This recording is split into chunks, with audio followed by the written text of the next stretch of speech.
ഓം ശ്രീമാത്രേ നമ. ഓം ശ്രീ ഗുരുഭ്യോ നമഃ. ലളിതാ സഹസ്രനാമത്തിന്റെ നാമാർത്ഥങ്ങളിലൂടെ കടന്നുപോയിക്കൊണ്ടിരിക്കുന്ന നമ്മൾ ഇപ്പോ 5 അധ്യായങ്ങളാണ് പൂർത്തീകരിച്ചത്. അതായത് 111 നാമങ്ങളുടെ അർത്ഥം വളരെ വിശദമായിട്ട് നമ്മൾ കണ്ടു. ഇനി 6ാമത്തെ അധ്യായത്തിലേക്ക് നമ്മൾ പ്രവേശിക്കുകയാണ്.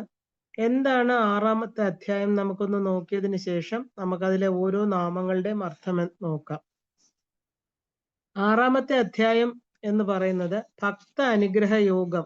അതായത് 112ാമത്തെ നാമം മുതൽ 125ാമത്തെ നാമം വരെയാണ് ഭക്ത അനുഗ്രഹ യോഗം എന്ന് പറയുന്നത്.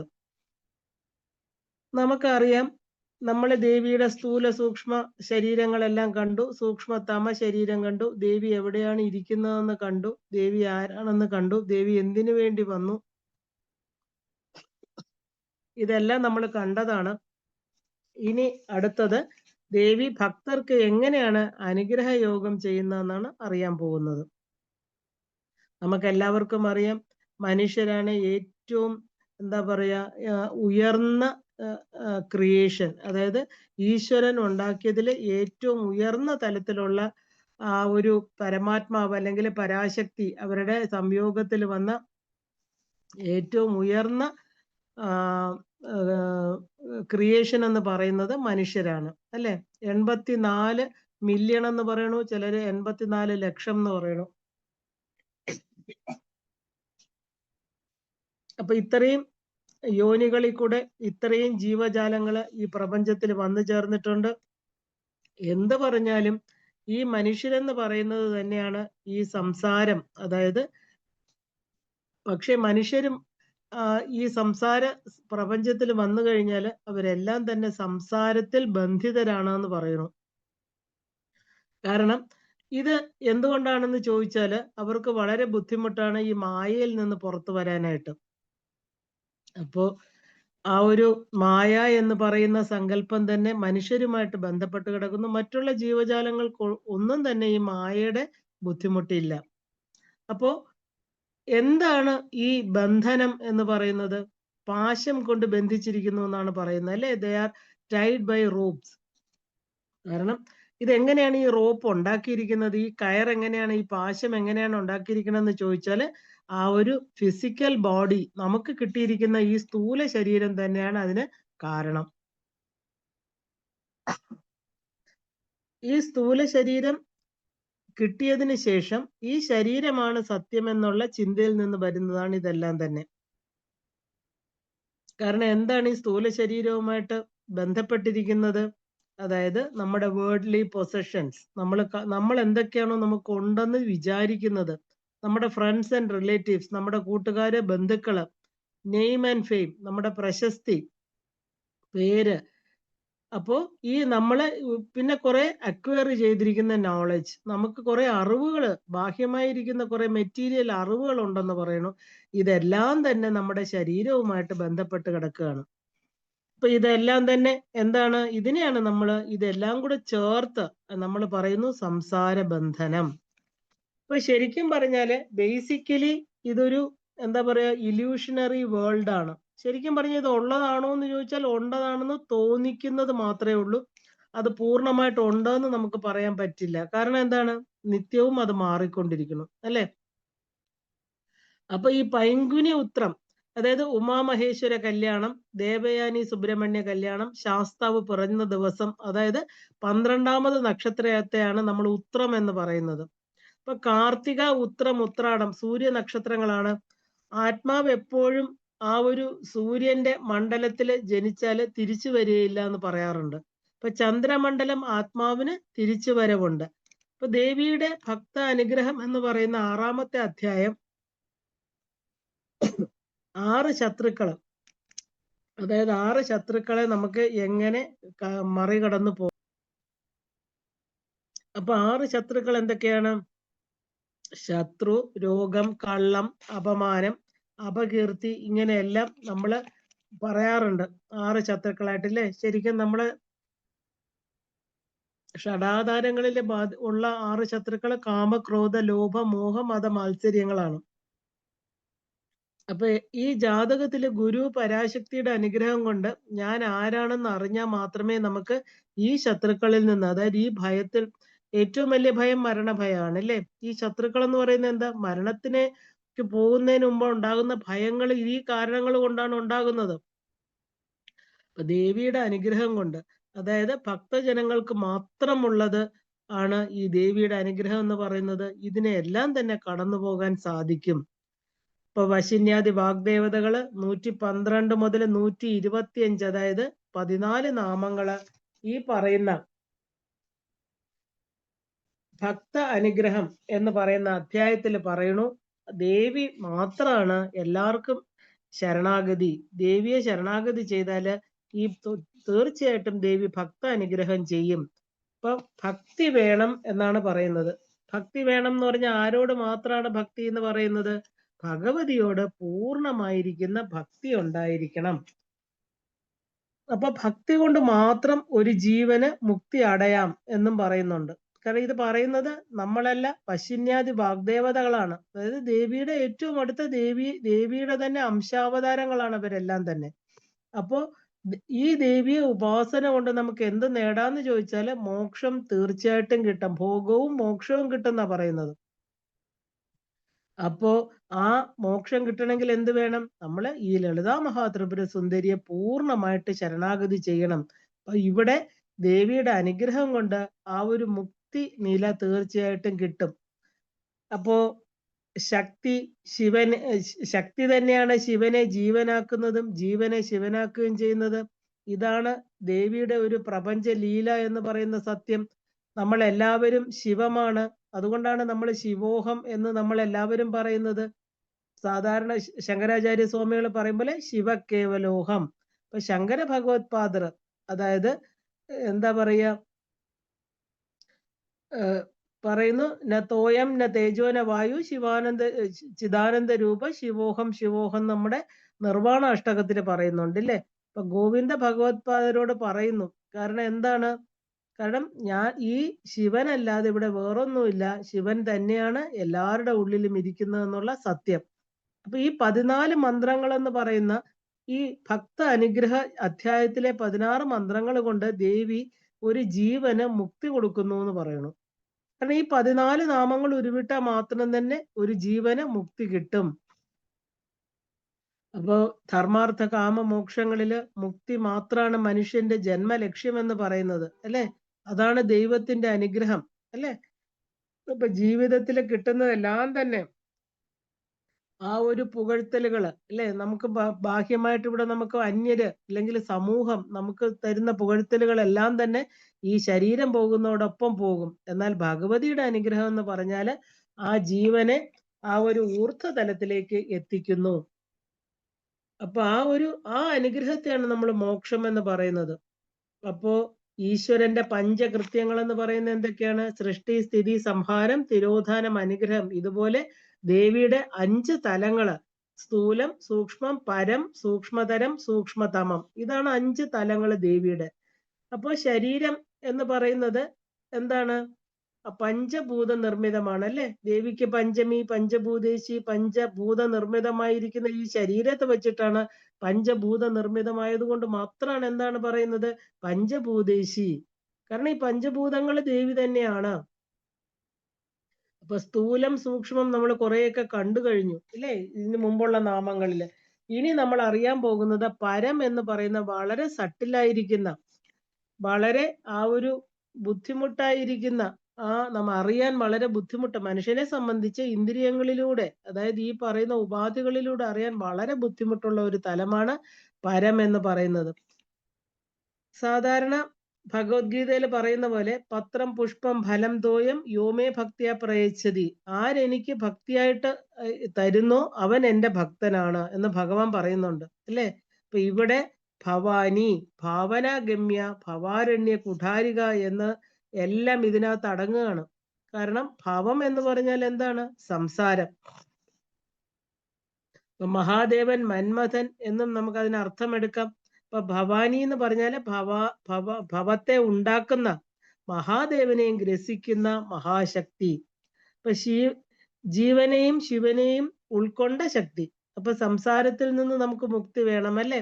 അതിനാണ് നമ്മള് ധർമാർത്ഥ കാമ മോക്ഷങ്ങളിലെ മോക്ഷം അവസാനത്തെ ആ ഒരു ഇതായിട്ട് വെച്ചിരിക്കുന്നത്.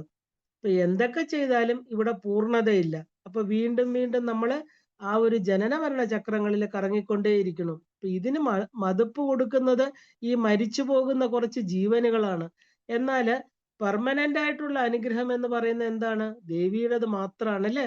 അപ്പൊ അത് ലഭിക്കാൻ നമുക്ക് കുറച്ച് കാര്യങ്ങളെങ്കിലും ത്യജിക്കണം. ത്യാഗത്വമേവ അമൃതത്വം അശ്വനിത എന്നാണ് പറയുന്നത് അല്ലേ? വയസ്സാകുമ്പോൾ നമ്മൾ എന്ത് വേണം?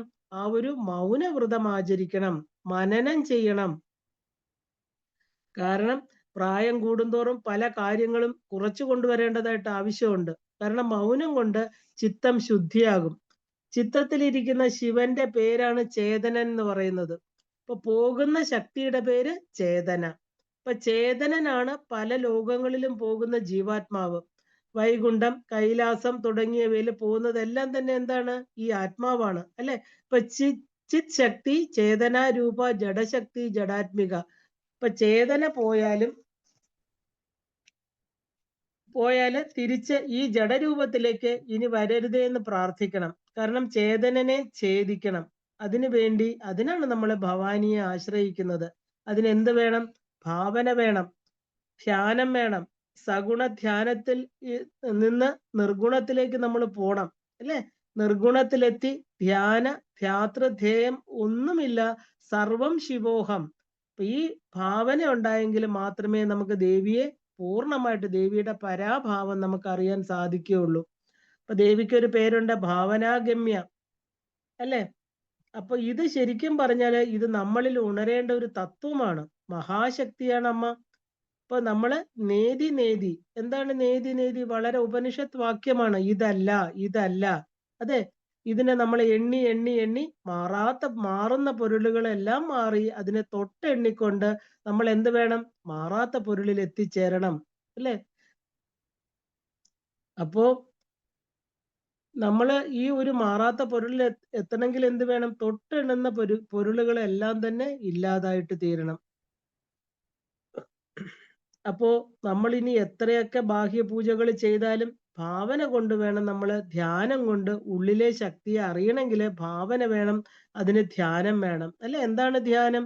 ധീയുടെ അയനം, ബുദ്ധിയുടെ അയനം തന്നെയാണ് ധ്യാനം. എന്നാലേ ദേവി ആ ഒരു ഭവാരണ്യ കുഠാരികയായിട്ട് മാറുള്ളൂ.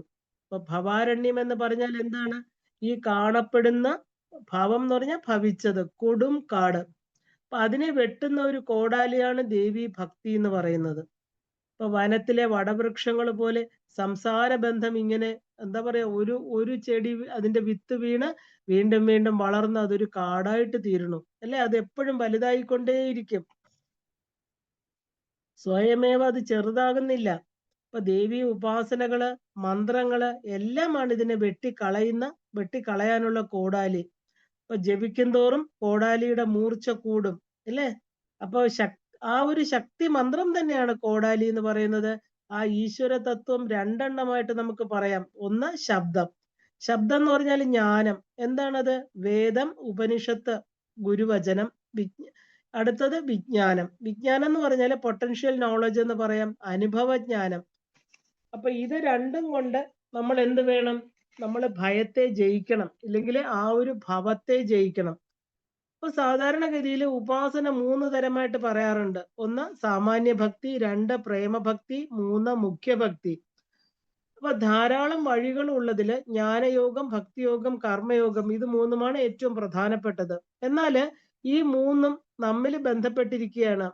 കാരണം ഇത് 3ഉം തമ്മിൽ ബന്ധപ്പെട്ട് മനുഷ്യനുമായിട്ട് ചേർന്ന് അവന്റെ ആ ഒരു മാനസിക നിലയുമായിട്ട് ബന്ധപ്പെട്ട് കിടക്കുന്നു. ഇപ്പൊ ജ്ഞാനയോഗം എന്ന് പറഞ്ഞാൽ എന്താണ്? ശരിക്കും പറഞ്ഞാൽ പഠിക്കുക അല്ലെ?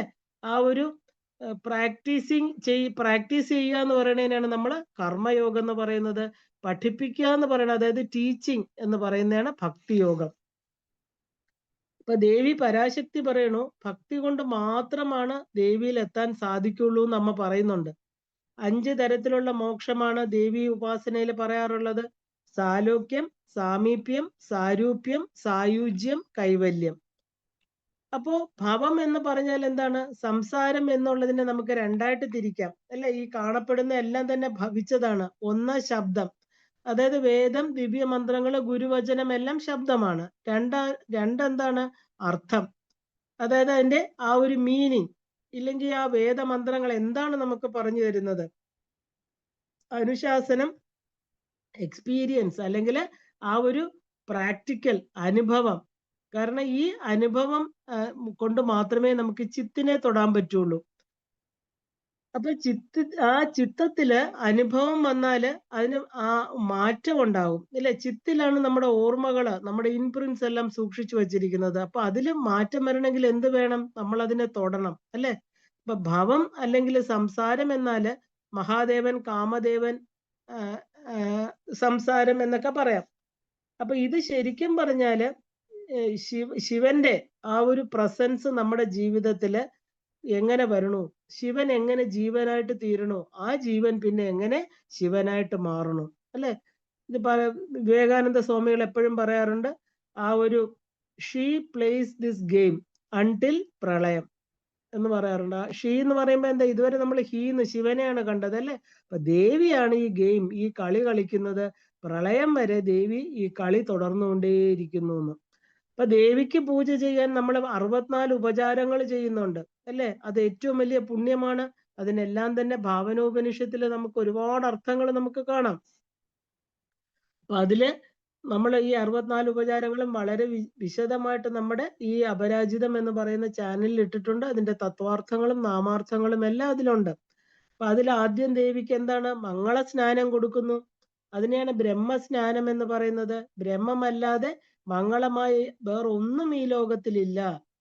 ഇപ്പൊ ശങ്കരൻ എന്ന് പറഞ്ഞാൽ എന്താ അതിനർത്ഥം? മംഗളത്തെ ചെയ്യുന്നവൻ എന്നാണ് അല്ലെ? അപ്പോ പരമേശ്വരനാണ് ശങ്കരൻ എന്നുള്ള പേര് കൊടുത്തിരിക്കുന്നത്. അപ്പൊ ദേവിയുടെ മുടി എന്താണ്? ആ ഒരു നീല ചിഗുരം, കറുപ്പും നീലയും ചേർന്നതാണ്. അതില് വാസന തൈലം പുരട്ടി ചൂടുവെള്ളം, ശരീരത്തിന് തണുത്ത വെള്ളം, ശിരസിനൊക്കെ അഭിഷേകം ചെയ്യുന്നു, വസ്ത്രങ്ങൾ കൊടുക്കുന്നു, ആഭരണങ്ങൾ കൊടുക്കുന്നു. ആ ഒരു എന്താ പറയുക, തിരുമഞ്ചത്തിലിരുത്തി മഞ്ഞള് ആ ഒരു പൊട്ട് തൊട്ട് ആ ഒരു ബൈന്ദവാസിനിയെ ഒരു ബിന്ദുവിൽ വാസം ചെയ്യുന്നവളായിരിക്കുന്ന ദേവിയെ നമ്മൾ അവിടെ പൂജിക്കുകയാണ് അല്ലേ? അപ്പൊ ഈ ഉപചാരങ്ങളെല്ലാം ചെയ്യുമ്പോൾ നമുക്ക് ആ ഒരു അനുഭവജ്ഞാനം നമ്മുടെ ഉള്ളില് നമുക്ക് ലഭിക്കും. അപ്പൊ നവരത്ന പീഠവാസിനിയായിരിക്കുന്ന ദേവിയാണ് നമ്മൾ പൂജിക്കുന്നത്. അപ്പോ അഗ്നിസ്ഥലങ്ങളായിരിക്കുന്ന ആ ഒരു 5 രത്നങ്ങള് ചേർന്നത്, അതായത് വൈജയന്തി മാല, വിജയത്തിന്റെ മാലയാണ് ദേവിക്ക് ധരിക്കാൻ നമ്മൾ അണിയിക്കുന്നത്. അപ്പൊ ദേവിക്ക് നമുക്ക് ഉപചാരം കൊടുക്കുമ്പോൾ നമുക്ക് അത് കൊടുക്കണം. അതായത് 5 പ്രധാനപ്പെട്ട രത്നങ്ങൾ കൊണ്ട് കോർത്തതാണ് ആ മാല. അപ്പൊ ഭക്തി, ഉപാസന എന്ന് പറയുന്നത് 3 തരത്തിലുണ്ട്. ഒന്ന് ഭക്താനുഗ്രഹം, അതായത് ഭക്തിമാർഗം. അത് ആദ്യത്തേത്, അതിന് നമ്മൾ പറയുന്നത് സാമാന്യ ഭക്തി എന്നാണ്. സാമാന്യ ഭക്തി, കാഷ്വൽ ഭക്തി അല്ലെ? അപ്പൊ എല്ലാവർക്കും ഉള്ള ഭക്തി എന്ന് നമുക്ക് പറയാം. രണ്ടാമത്തത് പ്രേമഭക്തി. പ്രേമഭക്തി എന്ന് പറഞ്ഞാല് ആ ഒരു ഭക്ത പ്രഹ്ലാദന്റെ, മീരാഭായി തുടങ്ങിയ ഉത്തമ ഭക്തരെല്ലാം തന്നെ പ്രേമഭക്തരാണ്. അപ്പൊ ഇതിൽ ഇഷ്ടദേവതയോട് ഒരുപാട് അടുത്ത് ഈക്വൽ ആയിട്ട് നിൽക്കുന്നവരായിരിക്കും അവര്. അപ്പൊ ഈ ഭക്തിയിലാണ് ദേവി അവതാരം എടുക്കുന്നെന്ന് പറയുന്നത്. അവർക്ക് വേണ്ടി വന്നിരിക്കും, ഉറപ്പാണ്, വരാതിരിക്കാൻ പറ്റില്ല ദേവിക്ക്. അപ്പൊ മനുഷ്യന് ഉയർന്ന ഭക്തിയാണ് നമ്മൾ പ്രേമഭക്തി എന്ന് പറയുന്നത്. അത് കാമം ഇല്ലാതാക്കുന്നു, ചൈതന്യം ശുദ്ധമാകും, ഇപ്പൊ ചേതന ശുദ്ധമാകും. രണ്ടാമത്തത് മുഖ്യഭക്തിയാണ്, ഏറ്റവും ഉയർന്ന ഭക്തി. അതായത് ഇതല്ലാതെ വേറെ ഒന്നുമില്ല.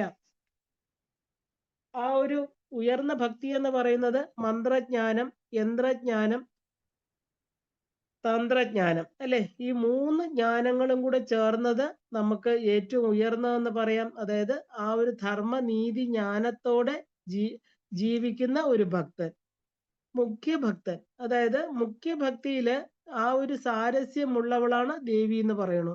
ദേവിക്ക് ആ ഒരു പ്രിയ അപ്രിയങ്ങൾ യാതൊന്നുമില്ല. പക്ഷെ ഇതില് ദേവിയുടെ പ്രിയം ഈ ഭക്തനോടാണോ എന്ന് പറയണു. 3 ഭക്തിയുടെയും ഉപാസന ചെയ്ത് ആ ഒരു ഭക്തി, ആ ക്വാളിറ്റിയിൽ നമ്മൾ ഇംപ്രൂവ് ചെയ്യാൻ സാധിക്കും. ഇപ്പൊ പ്രേമഭക്തിയിൽ നിന്ന് നമുക്ക് മുഖ്യഭക്തിയിലേക്ക് ഉയരണം. ഭക്തി ജ്ഞാന കർമ്മയോഗങ്ങൾ ചിലപ്പോൾ ഒന്നിൽ നിന്ന് ഒന്നിലേക്ക് നമ്മളെ എത്തിക്കും. ഇപ്പൊ ദേവിയുടെ പേര് ഭദ്രപ്രിയ, ഭദ്രമൂർത്തി, ഭക്ത സൗഭാഗ്യദായിനി ഇല്ലേ? നമുക്ക് വളരെ പ്രധാനപ്പെട്ട നാമങ്ങളാണ് ഇത് ദേവിയുടെ.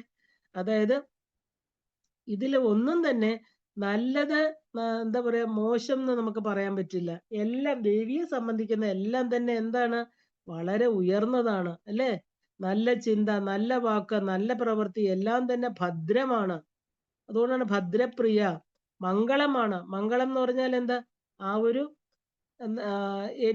മംഗളം എന്ന് പറഞ്ഞാൽ നമുക്ക് അവസാനം എന്നും ശുഭം തരുന്നത്. മംഗളം എന്ന് പറഞ്ഞാൽ കൺക്ലൂഷൻ എന്നും അർത്ഥമുണ്ട്, അവസാനത്തേത്.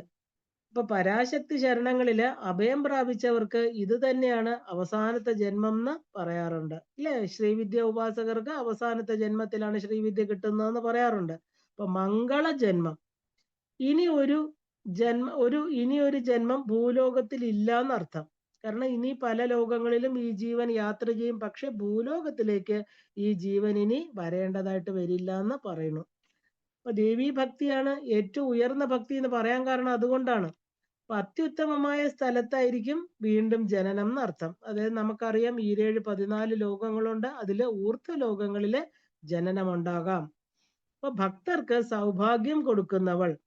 അപ്പൊ പരാശക്തിയുടെ അധീനതയിലാണ് എല്ലാ 33 ദേവകളും, അഷ്ടവസുക്കള്, ആ ഏകാദശ രുദ്രന്മാര്, ദ്വാദശ ആദിത്യന്മാര്, അശ്വനി കുമാരന്മാര്, അഷ്ടദിക്പാലകര് എല്ലാവരും നമ്മുടെ ശരീരത്തിൽ തന്നെ ഉണ്ട്. കാരണം ഈ ഓരോ നാഡീ ഞരമ്പുകളിലും എത്ര ദേവതകള് ആണ് ഇരിക്കുന്നതെന്ന് നമുക്ക് പറയാൻ സാധ്യമല്ല. കാരണം എത്ര ക്രോമോസോമുകള് ഉണ്ടെന്നും നമുക്ക് പറയാൻ സാധ്യമല്ല. കാരണം ഓരോന്നിന്റെയും ഫങ്ഷൻസ് ഓരോ യുണീക്ക് ഫങ്ഷൻസ് ആണ്. എല്ലാവരും നമ്മുടെ ഉള്ളിൽ തന്നെയാണ്. എല്ലാവരുടെയും അനുഗ്രഹം കിട്ടണമെങ്കിൽ അവരുടെ അമ്മയെ നമ്മൾ ഉപാസിക്കുന്നു എന്ന ഉള്ള ആ ഒരു ബോധം നമുക്കുണ്ടാവണം, അവർക്കും ഉണ്ടാവണം ഇല്ലേ? കാരണം കോടിക്കണക്കിന് ദേവന്മാര് പല കർമ്മങ്ങള് ഈ ശരീരത്തിൽ ചെയ്തുകൊണ്ടിരിക്കുന്നുണ്ട്. കാരണം പ്രാരാബ്ധം എന്താണോ അത് നടക്കും. അപ്പൊ മാറ്റാൻ പറ്റില്ല, മാറ്റാൻ പാടില്ല എന്ന് പറയാറുണ്ട്. അത് നിയതിയാണ്, ഡെസ്റ്റിനിയാണ്. എന്നാൽ ഇനി എന്ത് പ്രാരാബ്ധം വരുന്നു എന്നതിനെ നമുക്ക് മാറ്റാം. അപ്പൊ അതിനുള്ള ഒരു എന്താ പറയാ ആ ഒരു സെൻസറി പോയിന്റ് നമ്മുടെ ഉള്ളിൽ തന്നെ ഉണ്ട്. അതിനെയാണ് നമ്മൾ ഹോർമോൺസ് എന്ന് പറയുന്നത്. അപ്പൊ എന്ത് ഹോർമോൺസ് ആക്റ്റീവ് ആകുന്നു എന്നുള്ളതിനെ ആശ്രയിച്ചിരിക്കും. കാരണം അത് ആക്റ്റീവ് ആകണം എന്നത് നമ്മുടെ ദേവി നിശ്ചയിക്കും. കാരണം ഇതെല്ലാം ദേവിയാണ് ഇതിനകത്തിരുന്ന് നിയന്ത്രിക്കുന്നത് അല്ലേ? ഇപ്പൊ ഭക്തർക്ക് സൗഭാഗ്യങ്ങൾ ധാരാളമായിട്ട് കൊടുക്കുന്ന ദേവി, അതിനെയാണ് നമ്മൾ അമ്മ ദേവി എന്ന് പറയാൻ കാരണം. മനുഷ്യർക്ക് എന്തൊക്കെ ഉണ്ടെങ്കിലും ഭാഗ്യമില്ലെങ്കിൽ ആ ജീവിതം പാഴടഞ്ഞു പോയി എന്ന് പറയാറുണ്ട് അല്ലേ? ഭാഗ്യമുണ്ടെങ്കിൽ എന്തില്ലെങ്കിലും എല്ലാം നന്നായിട്ട് വരും. ആ ഭാഗ്യത്തിന് കാരണമാണ് ഭഗവതി.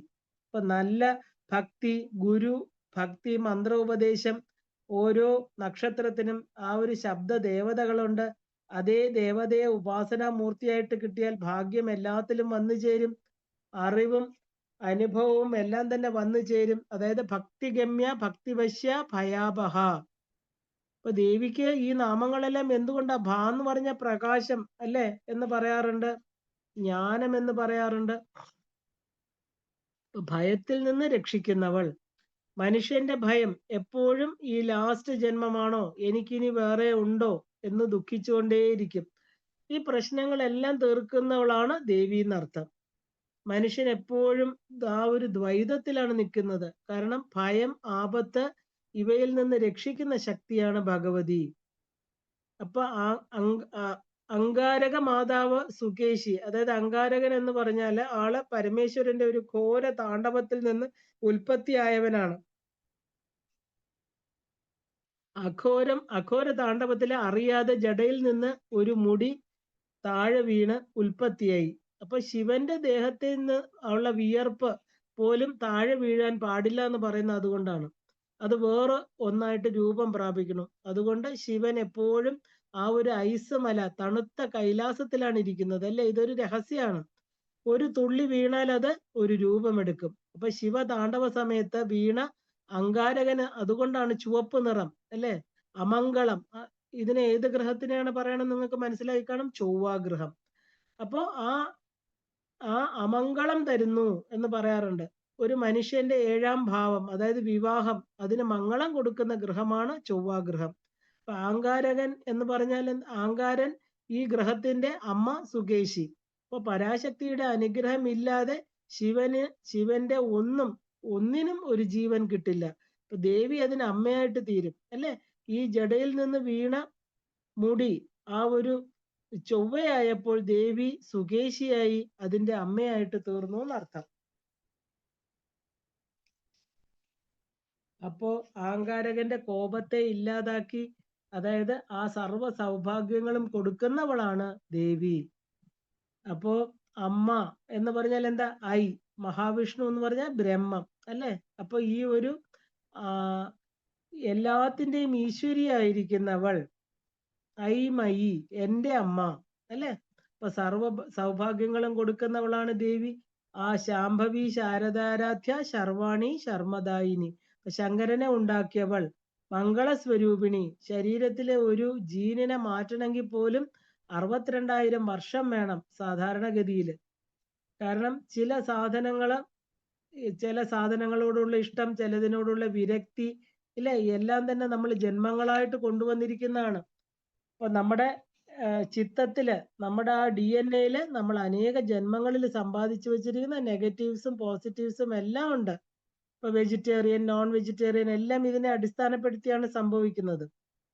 അപ്പൊ ഇവയെല്ലാം തന്നെ എന്താ പറയാ, ആ റെക്കോർഡ് ചെയ്ത് നമ്മൾ കൊണ്ടുവന്നിരിക്കുകയാണ്. കാരണം ഇത് 62,000 വർഷം വേണം ഇതിനെ മാറ്റാൻ എന്ന് പറയണു. അപ്പൊ എല്ലാ ഈ ഒരു രസവുമായിട്ട് ബന്ധപ്പെട്ട് കിടക്കുകയാണ്. അപ്പോ ഈ ഒരു എന്താ പറയാ, ചൊവ്വാ ദോഷം എന്ന് പറയുന്നത് വിവാഹ തടസ്സം മാറ്റുന്ന ആ ഒരു ദേവിയാണ് നമ്മൾ സുകേശി എന്ന് പറയുന്നത്. അപ്പോ ആ സുകേശി രൂപത്തില് നമുക്ക് സാക്ഷാൽ പരാശക്തിയെ നമുക്ക് അവിടെ കാണണം. അപ്പൊ ചൊവ്വയുടെ അമ്മ, അതായത് ശിവന്റെ ഭാര്യ. അതുകൊണ്ട് തന്നെ ദേവി ഉപാസകർക്ക് യാതൊരു ദോഷവുമില്ല എന്ന് പറയാറുണ്ട് ഈ ചൊവ്വ. ശംഭു, ശിവൻ, ശർവൻ അല്ലെ, അഷ്ടമൂർത്തിയിലെ ആ ഒരു പ്രളയാഗ്നി മൂർത്തിയാണ് അതിരുദ്രൻ എന്ന് പറയുന്നത്. അപ്പൊ ശർവന്റെ ആ ഒരു ഭാര്യ ശർവാണി. അപ്പൊ സൃഷ്ടി സ്ഥിതി തുടങ്ങിയ 5 കൃത്യങ്ങളില് നമ്മൾ കണ്ടു, സൃഷ്ടി സ്ഥിതി സംഹാരം അനുഗ്രഹം തിരോധാനം. ഈ 5 കൃത്യങ്ങളില് നമ്മൾ ഓരോരുത്തരും ദേവിയുടെ ആ ഒരു മക്കളാണ്. ശാരദ എന്ന സരസ്വതിയായതും ആ ഒരു എന്താ പറയാ, ഭാരതി എന്നുള്ള രൂപത്തിലിരിക്കുന്നതും ഗായത്രി രൂപത്തിലിരിക്കുന്നതും എല്ലാം തന്നെ ആ ഒരു ഐശ്വര്യ പ്രകാശങ്ങളാൽ സേവിക്കപ്പെട്ടിരിക്കുന്ന ദേവി പരമമായിരിക്കുന്ന ജ്ഞാനം തന്നെയാണ്. അപ്പൊ ആ ലക്ഷ്മിയോടൊപ്പം സരസ്വതിയാണ് ദേവിക്ക് ചാമരം വീശുന്നത്. ഈ അനുഗ്രഹങ്ങളെല്ലാം സാക്ഷാൽ പരാശക്തിയെ ഉപാസിക്കുന്ന ഒരു വ്യക്തിക്കും ലഭിക്കും എന്നുള്ളതിന് സംശയമില്ല. അപ്പോ ആ ഒരു ചൂടെന്ന് പറഞ്ഞാല് ശരിക്കും പറഞ്ഞാല് ഒരു വളരെ എല്ലാവർക്കും ഒരു ബുദ്ധിമുട്ടുണ്ടാക്കുന്ന ഒരു സിറ്റുവേഷൻ ആണ് അല്ലേ. അപ്പൊ ഭക്തർക്ക് ദുഃഖം വരുമ്പോൾ എന്താ, നമ്മുടെ ശരീരം ചൂടുണ്ടാകുന്നു, നമുക്ക് ദുഃഖങ്ങൾ ഉണ്ടാകണു അല്ലേ. അപ്പൊ ദേവിയെ ഉപാസിച്ചാല് ആ ഒരു ഭക്തനെ ലക്ഷ്മിയും സരസ്വതിയും വിദ്യയും ഐശ്വര്യവും കൊടുത്ത് സഹായിക്കും എന്നർത്ഥം, അനുഗ്രഹിക്കുന്ന അർത്ഥം. ശർമ്മം എന്ന് പറഞ്ഞ സുഖം, ശർമ്മദായിനി സുഖദായിനി. ശർമ്മൻ എന്ന് പറഞ്ഞ പ്രളയകാലിലെ രുദ്രനാണ്. ആ രുദ്രന്റെ ശക്തി, അതായത് ധ്രുവനും മാർക്കണ്ഡേയനും മരണമില്ല അല്ലെ. കാരണം എല്ലാ സമയത്തും വരം കൊടുക്കുന്നവളാണ് ദേവി. അപ്പോ എല്ലാം നമ്മുടെ ഉള്ളിലാണ്. കാരണം ഈ പറയുന്ന ദേവിയെ ഉപാസിച്ചാല് ആ ഒരു ലക്ഷ്മി സരസ്വതിയൊക്കെ വിദ്യയും ഐശ്വര്യം തരുമെന്ന് പറയണു. എന്നാൽ നമ്മുടെ പുറത്തല്ല ഇതെല്ലാം. കാരണം ദേവി എവിടെയാ ഇരിക്കുന്നത്? ഭക്തന്റെ ഉള്ളിലാണ് അല്ലേ. ഭക്തന്റെ ഉള്ളില് ആ ഇരിക്കുന്ന ചിന്താമണി ഗ്രഹത്തില്, ശ്രീനഗരത്തിലെ ചിന്താമണി ഗ്രഹത്തില് ആ ഒരു ശിവാകാര മഞ്ചത്തിലാണ് ദേവിയുടെ വാസം. അപ്പൊ അതുകൊണ്ട് തന്നെ ദേവിയെ സേവിച്ചാൽ എല്ലാം ലഭിക്കും. ഇത് മനസ്സിലാക്കി വേണം ദേവി ഉപാസന ചെയ്യാൻ. ആ ദേവി മന്ത്രം ഒരു ലഡ്ഡു പോലെ നമ്മുടെ ശരീരത്തില് മനസ്സില് അലിഞ്ഞു ചേരണം. ആ ഒരു മന്ത്രമാത്രകള്, അതായത് 50 പീഡകള്, 50 പീഠങ്ങളാണ് നമ്മുടെ ശരീരത്തിലുള്ളത്. മൂലാധാരം മുതൽ സഹസ്രാരം വരെയുള്ള ആ ഒരു ബിന്ദു രൂപങ്ങളെല്ലാം അവയെല്ലാം തന്നെ ആ ഒരു ഈ മന്ത്രം തൊട്ടു പോകണം. ഇപ്പൊ ഇഷ്ടഭക്ഷണം കുറച്ച് ആസ്വദിച്ച് കഴിക്കണം. മന്ത്രം ഏറ്റവും പവിത്രമായിരിക്കുന്നതാണ്. ആ ഒരു പ്രഷ്യസ് ഗിഫ്റ്റ് ആണ് നമുക്ക് ദേവി തന്നിരിക്കുന്നത്, നമ്മുടെ ഋഷീശ്വരന്മാര് തന്നിരിക്കുന്നത്. ആ ഒരു ഉത്തമ ഭക്തനെ മാത്രമേ ആ മന്ത്രങ്ങള്, ദേവിയുടെ മന്ത്രങ്ങൾ ജപിക്കാനുള്ള അനുഗ്രഹം ഉണ്ടാവുള്ളൂ. ഇപ്പൊ മോക്ഷം എന്ന് പറയുന്നത് എളുപ്പമുള്ള കാര്യമല്ല. അത് മനസ്സിലാക്കണമെങ്കിൽ തന്നെ അനേക ജന്മങ്ങൾ വേണം, അല്ലേ? അപ്പൊ ദേവിയുടെ കരുണ കൊണ്ട് മാത്രമാണ് ദേവി അത് നമുക്ക് തരുന്നത്. അപ്പൊ നമ്മളെല്ലാം സെലക്റ്റഡ് ആണെന്നർത്ഥം. എന്നും നമ്മൾ ഉറങ്ങുമ്പോൾ ഇത് അത് നമ്മുടെ മരണമാണ്. കാരണം പിറ്റേ ദിവസം രാവിലെ നമ്മൾ എണീക്കോ ഇല്ലെന്ന് ആര് തീരുമാനിക്കും? നമ്മുടെ ഉള്ളിലിരിക്കുന്ന ആ ചേതനാശക്തിയായിരിക്കുന്ന ദേവിയാണ് തീരുമാനിക്കുന്നത്. അപ്പൊ നമ്മളെ ഉറ്റുനോക്കി കാത്തു രക്ഷിച്ച് ഉണർത്തി വിടുന്നത് ആരാ? സാക്ഷാൽ ജഗദംബിയായിരിക്കുന്ന നമ്മുടെ ഉള്ളിലിരിക്കുന്ന ദേവി തന്നെയാണ്. ഇതും ദേവി തരുന്ന ഒരു മോക്ഷസുഖം തന്നെയാണ്. ആ ഒരു നിഷ്കളങ്ക ഭക്തി മാത്രം മതി ദേവി പ്രസാദിക്കാനായിട്ട്. അപ്പോൾ തന്റെ അമ്മ തന്നെ രക്ഷിച്ചില്ലെങ്കിൽ പിന്നെ ആരുണ്ട് എന്ന് ദേവി ക്ഷമാപണ സ്തോത്രത്തിൽ ചോദിക്കുന്നുണ്ട് ശങ്കര ഭഗവത്പാദരല്ലേ. അപ്പോ ആ ഒരു എന്താ പറയാ, അനുഗ്രഹങ്ങൾ വർഷിക്കുന്നവളാണ് ദേവി. ആ ശസ്ത്ര പ്രത്യസ്ത്ര വർഷിണി. എന്തിനാ അമ്മ പ്രത്യസ്ത്രങ്ങൾ വർഷിക്കുന്നത്? തന്റെ ഭക്തനെ, അല്ലെ, ഒരു ജീവനെ സംരക്ഷിക്കാൻ വേണ്ടിയാണ്. അങ്ങനെ എല്ലാം തിരിച്ചു തരുന്നവളാണ് ദേവി. അപ്പൊ നമ്മൾ അമ്മയ്ക്ക് കൊടുക്കേണ്ടത് എന്താണ്? സ്നേഹം, സമർപ്പണം. ഇത് മാത്രമാണ് നമ്മൾ ദേവിക്ക് കൊടുക്കേണ്ടത്, അല്ലേ? ഐശ്വര്യം മാത്രമല്ല അമ്മ നമുക്ക് തരുന്നത്, മോക്ഷവും തരുന്നു. ആ ഐശ്വര്യവും മോക്ഷവും ഭോഗവും ദയോടെ തരുന്നവൾ ഭക്ത സൗഭാഗ്യദായിനി. അപ്പൊ ഭക്തർക്ക് എന്ത് കൊടുത്താലും ദേവിക്ക് മതിയാവാറില്ല. കാരണം എന്ത് കൊടുത്താലാണ് ആ ഭക്തന് സന്തോഷമാകുക എന്ന് ദേവിക്ക് അറിയില്ല. അതുകൊണ്ട് ചോദിക്കുന്നതെല്ലാം കൊടുക്കുന്നവൾ. അപ്പൊ ഈ ഒരു എന്താ പറയാ, അധ്യായത്തിന്റെ ഒരു ഇൻട്രൊഡക്ഷൻ ആണ് ഞാൻ ഇപ്പൊ പറഞ്ഞത്. ഇനി നമ്മൾ ഓരോന്നായിട്ട് നാമാർത്ഥം അടുത്ത എപ്പിസോഡ് മുതൽ നമ്മൾ ഇതിലെ ഈ 14 നാമങ്ങളുടെ ഓരോ നാമാർത്ഥങ്ങൾ നോക്കും. നമുക്ക് അതുവരെ ഇന്ന് ഈ എപ്പിസോഡ് ഇവിടെ നിർത്താം. ഭക്തിം ഭാഗ്യം യശജ്ഞാതിം വിദ്യാബുദ്ധിം ശ്രിയം ബലം ആയുഷ്യം മുക്തി ആരോഗ്യം ദേഹിമേ പരമേശ്വരി സർവം ലളിതാർപ്പണമസ്തു. എല്ലാവർക്കും ശ്രീമാത്രേ നമഃ.